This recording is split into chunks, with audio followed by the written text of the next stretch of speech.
¿Qué les parecería un viaje en el tiempo, en una máquina que recorre todo un extenso país y a su paso surge la vida de los hombres y las mujeres de la Argentina?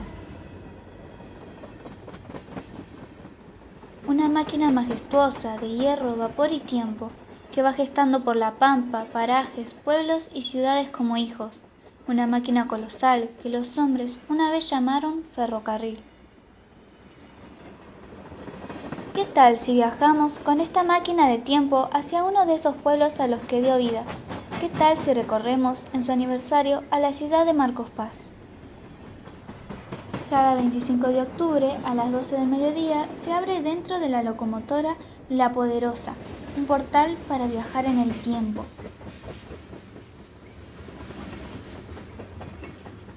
El 18 de noviembre de 1868, la legislatura de la provincia de Buenos Aires autorizó la construcción del ramal Merlo-Lobos. Para nombrar la primera estación, a 17 kilómetros de la cabecera, se eligió el nombre del jurisconsulto tucumano, gobernador de provincias, vicepresidente de la Nación y víctima mortal de la epidemia de cólera en enero de 1868. Así, el 24 de diciembre de 1870 se inaugura la estación del Ferrocarril del Oeste y nacía el pueblo de Marcos Paz. 2 años después, se instalaron 20 faroles a querosene que encendían manualmente, iniciando el proceso de urbanización a partir del alumbrado público, y el 1 de enero de 1877 se funda la Sociedad Italiana de Socorros Mutuos, dando el puntapié inicial al mutualismo, la organización barrial y comunitaria en la región. El 25 de octubre de 1878 fue creado el Partido de Marcos Paz, que agrupaba casi 470 kilómetros cuadrados. En la zona todavía existían pumas y gatos monteses, zorros, venados y ñandúes, que hallaban escondidos en silvestres pajonales y altos sendales. La actividad agrícola y ganadera se consolida a la par que se erigen hornos de ladrillo y comienza el desarrollo de esta región favorecida por la instalación de 3 líneas ferroviarias, el mencionado Ferrocarril del Oeste, actualmente Sarmiento con el ramal Merlo-Lobos, y otras 2 líneas pertenecientes al Ferrocarril General Belgrano, el Belgrano Sur, conocido como La Trocha, que circuló desde 1907.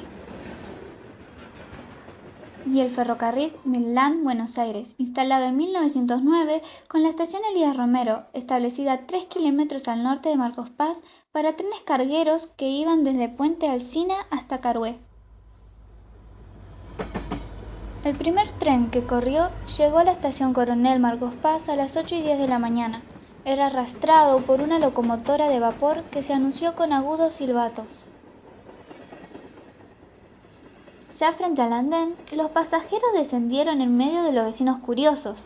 Así pudo observarse la presencia de autoridades nacionales, provinciales, de municipios vecinos y, sobre todo, de muchos interesados en transformarse en propietarios de algunos de los lotes para vivienda, quinta o chacrita que se rematarían durante la jornada.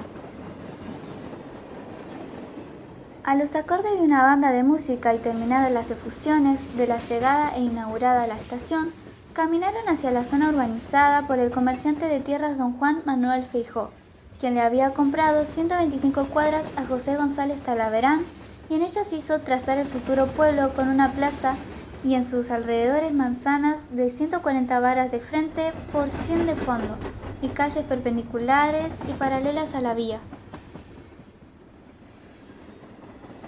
La primera traza o diseño de la actual ciudad la realizó el ingeniero Charles Chaperouche. En la misma escribió un informe donde dice: Marcos Paz debe su creación a don Juan Manuel Feijó y a los rematadores Villar, Huelló y Quintana. La primera escuela marcospacense funcionó durante 1872 y 1873 en la casa de Enrique Marcasus. El 24 de septiembre de 1874, con motivo de la inauguración del edificio escolar, los alumnos desfilaron desde el domicilio del maestro hasta la flamante sede. La primera escuela elemental del poblado, actual Colegio Nacional de Marcos Paz, que se había inaugurado el 24 de septiembre de 1874, 4 años antes de la formación del partido. En esa escuela se forjaron los primeros maestros, hijos de Marcos Paz, que se había destacado en el ámbito educativo nacional. Juan Francisco Jáuregui se recibió de maestro elemental en enero de 1892 y Ramón Melgar, siguiendo los pasos de su amigo, se graduó en el año 1893 como preceptor elemental. El ciclón del año 1940. Era poco más de la medianoche cuando un fuerte viento empezó a romperlo todo. El ventarrón del 8 de abril de 1940 tuvo categoría de ciclón. Y aunque no hubo que lamentar víctimas mortales, hubo 3 heridos de diversa consideración, entre los cuales se encontraban 9 niños. El jefe de la estación Elías Romero del ferrocarril Midland, Rodolfo Montalvo, contó a un periodista del diario La Nación: «Fui despertado por un terrible estrépito. Me pareció que la tierra era sacudida por un terremoto. Salí a recorrer la estación y figúrese mi sorpresa cuando vi tumbada en la vía 30 vagones y más adelante otros 3 descarrilados. En las afueras, el chalet del señor Galloni, donde hoy se encuentra el templo de los mormones, quedó sin techo, salvándose también por milagro. Sus moradores, el señor Cayetano D'Amico y sus 2 hijas, que se escondieron debajo de una cama». El testimonio fotográfico tomado por el vecino y corresponsal de la noticia gráfica de Caras y Caretas, Juan Bautista Borra, inmortalizó con imágenes la desolación en que había quedado Marcos Paz en muy pocos minutos. En estas tierras, el 12 de octubre de 1904, abre sus puertas la Colonia de Reforma de Menores Varones, fundadas con el propósito de dar alojamiento a los menores desamparados o abandonados, así como a los que habían cometido alguna falta, debían ser sometidos a cierto régimen disciplinado. La colonia dependía del Ministerio de Justicia e Instrucción Pública y estaba controlada por el Patronato Nacional de Menores. En 1915 se le cambia el nombre al reformatorio por el de Colonia Nacional de Menores Varones. Para 1924 se producen grandes cambios. El presidente Marcelo Torcuato de Alvear, mediante decreto, vuelve a cambiar el nombre del establecimiento por el de Colonia Hogar Ricardo Gutiérrez, designación que correspondía a una personalidad representativa de la obra de protección de la infancia. Ese mismo año se inviste en el cargo del director al señor José Amatuso, quien había estudiado la carrera de Sociología en Estados Unidos, aprendiendo métodos avanzados sobre la educación de la niñez abandonada y delincuente. El nuevo director humanizó el sistema impulsado un régimen de casas-hogares en lugar de pabellones. La colonia fue dividida en secciones: ganadería, agrícola, industria y oficios. Se construyeron casas-hogares para capacidad de 30 niños separados entre casa y casa a una distancia de 300 metros, lo que permitía realizar la separación por edades, condición primordial en un establecimiento con tanta población. Amatuso llevó la inteligencia renovadora, la dignidad por la persona, conduciendo un cambio en la colonia. Comía con los niños, se mezclaba en sus juegos y se interesaba por sus problemas. Trabajaba en los talleres con los alumnos. Ese cambio llevó a la colonia a ser reconocida mundialmente. De hecho, el modelo fue luego copiado en otros países latinoamericanos. Amatuso fue sin duda una de las personalidades más ejemplares e importantes que ha vivido en Marcos Paz.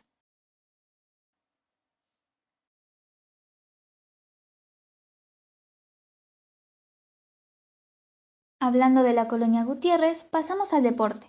En Marcos Paz se crió uno de los más grandes, Juan Carlos Zavala, apodado el Ñandú Criollo. Fue huérfano desde muy pequeño, criándose en la colonia.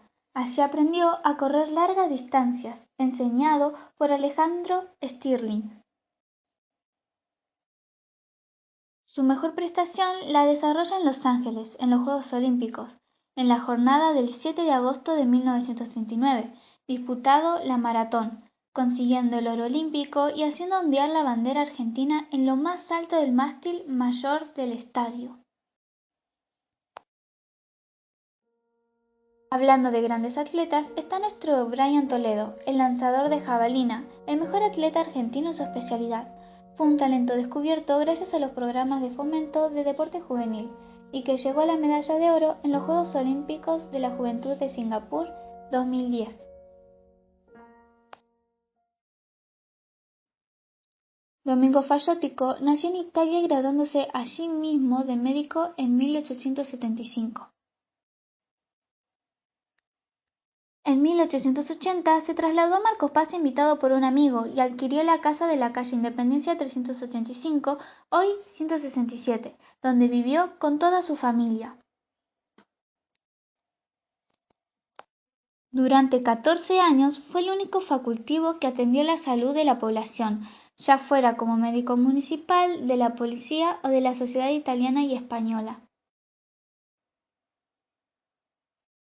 En 1881, el doctor Fayótico, ya como vicepresidente del Consejo Escolar, subinspector general de escuelas y médico de la municipalidad, aprovechó la oportunidad para iniciar una campaña a obligatoriedad escolar y una cruzada sanitaria a toda la comunidad que constaba de vacunación masiva contra la viruela, enfermedad endémica por esos años.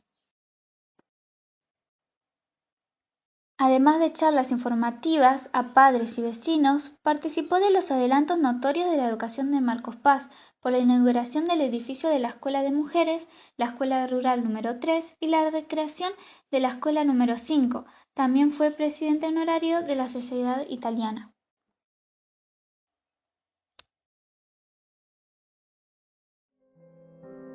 Ya se hizo muy tarde, tengo que volver.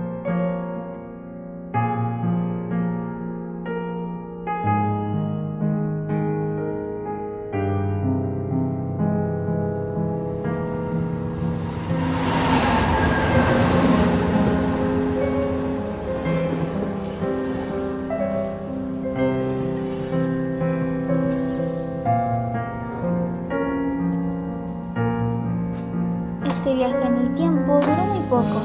Muchas personas, muchas historias de Marcos Paz quedaron afuera. Serán contadas quizás el próximo 25 de octubre. Hasta la próxima.